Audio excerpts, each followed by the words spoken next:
Good afternoon, Christina Rausch here. So this week we're talking about strategies that help promote social emotional learning, help us develop safe, inclusive environments in our classroom, and also help develop those student relationships with our kiddos. So I read the article, the PDF file, Evidence Based Classroom Behavior Management Strategies by Barry S. Parsonson. And so I just kind of wanted to go through the strategies that I have used and have found really helpful in my years of teaching. It's really only been the last 3 years, I would say. The first 2 years was a rough go. I didn't have a whole lot of strategies under my belt, didn't really know what I was doing. But now I've been using these strategies for a few years, and I have found that they're very helpful. So, anyway, number one strategy is always having some very clearly established classroom rules and expectations. So, in our classroom, I use the whole brain rules, and I teach the younger ones, and so we always do the hand motions that go along with the whole brain rules. So I start off the first month of school every single morning. Part of our morning routine is to go over our 6 whole brain rules, and those whole brain rules include making smart choices, being safe and responsible, being kind, and we have make kind words and actions, raising our hand before we leave our seat, things like that. So we go through those, and it's really handy because then later on, all I have to do is, if a kiddo is not showing good behavior, if a kiddo is making a poor choice, I can be like, hey, rule 3, raise our hand for permission to speak, please. And they know exactly, and they know. And it comes to the point where I don't have to say anything. All I have to do is,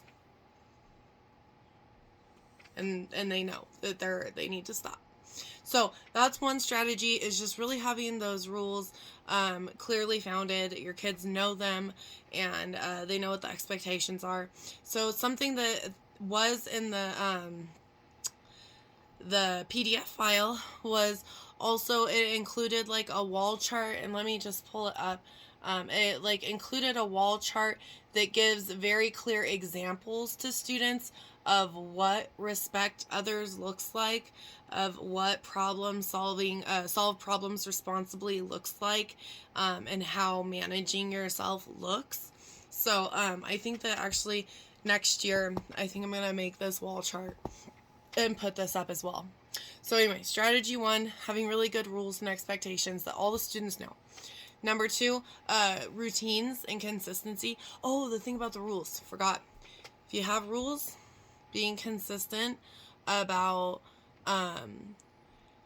consequences, both rewards and discipline. If you tell the kids that they're going to earn this, if they're going to get like this, if they do this, and then you don't follow through, you're lying.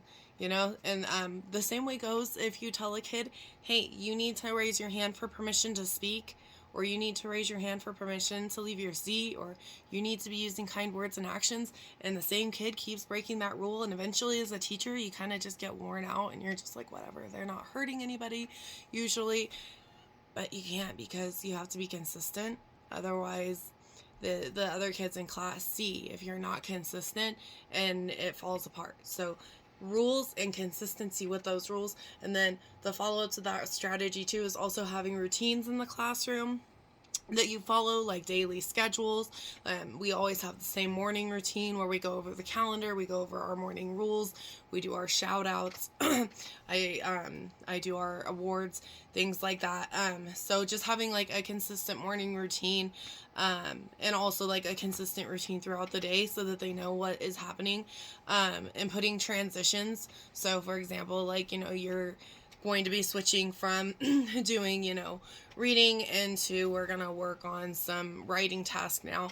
Providing some transition time in the schedule is also really important, and then sticking to the same schedule as much as possible. For the younger ones, at least I have found they respond well to that. Number 3, Praise and recognition when you see positive behaviors, using things like PBIS points to reward students. At our school, we do PBIS points. We do character counts where every month a teacher gets to nominate one of the students who is presented character counts traits such as trustworthiness, caring, kindness, responsibility. There's a couple more. Anyway, let's see, verbal praise, just like throughout the classroom, you see like, oh, I see that so-and-so is working so well. Thank you for being on task. That kind of thing, that goes a long way. Calling out that really good behavior, because, I mean, you do, obviously, as a teacher, you have to correct behavior. You have to tell a student to, you know, stop throwing their shoe across the room. You have to say these things. You can't just ignore all the misbehavior. You have to deal with it. But it does become a lot easier if you have taken some preventative steps in establishing the rules and the routines. And then when you see that the students are learning those, accepting those, then offering lots of praise when you see that they're coming around. Also, if they're awesome to each other, when they do something really kind for their friend, like pointing it out, like, I saw what a good friend you were being, like, that goes a long way, because especially these younger ones, they're still they're learning that social dynamic. Anyways, on to number 4.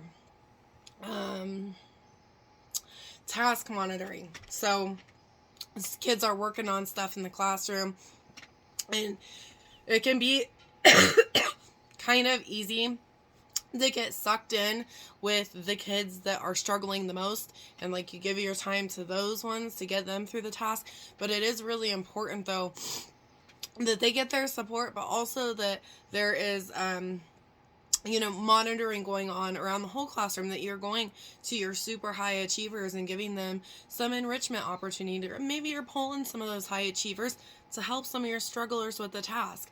You're going and offering that support and encouragement, and double checking to making sure that students are staying on task, because they they are very creative, and they will come up with all kinds of ways to use their time when you're not watching instead of what you're asking them to do. So you think like, oh, I gave you this to do, I'm going to be doing this over here. And then you go check on them, and instead of doing, the math worksheet or whatever it was, they decided to make a comic book. So it's just a good idea to just, walk around the room offering that praise. Hey, I see you're doing a good job. Hey, thank you for being on task. Hey, how about we try and take a look at this again? Number 5, also, flexible seating, something I didn't think about when I was first teaching, but some kids, they need to stand. Some kids need to sit on the floor with like a clipboard and work. Some kids are totally chill. They're sitting at their desk. They're fine. But having that flexible seating, and also thinking about who you're grouping together, making sure, it's hard at the beginning of the year when you don't really know your students, but once you get to know your students, just putting into your mind what students work well together, what personalities work well together, what students are higher achieving, what students are struggling. Could that higher achieving student possibly help explain a concept? Things like that. So the way that how a student is choosing to arrange themselves, and then who and how you're arranging them in the classroom plays a significant role in their participation and their comfort level in the classroom. And in turn, with all of these things,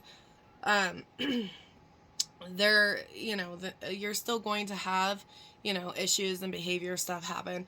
But I really do think that all of these things help with making sure that students are at school learning and being engaged, but also showing them through this whole process that you care about them, that you're making that safe environment for them, that you are interested in their success, that you see what is happening in their life, what's going on with them. And I think that just in that day-to-day, talking to them is building that relationship. And when you're consistent and they can count on you, and you're providing that safe place, I think that in that way, all 5 of these strategies are helping to develop that relationship.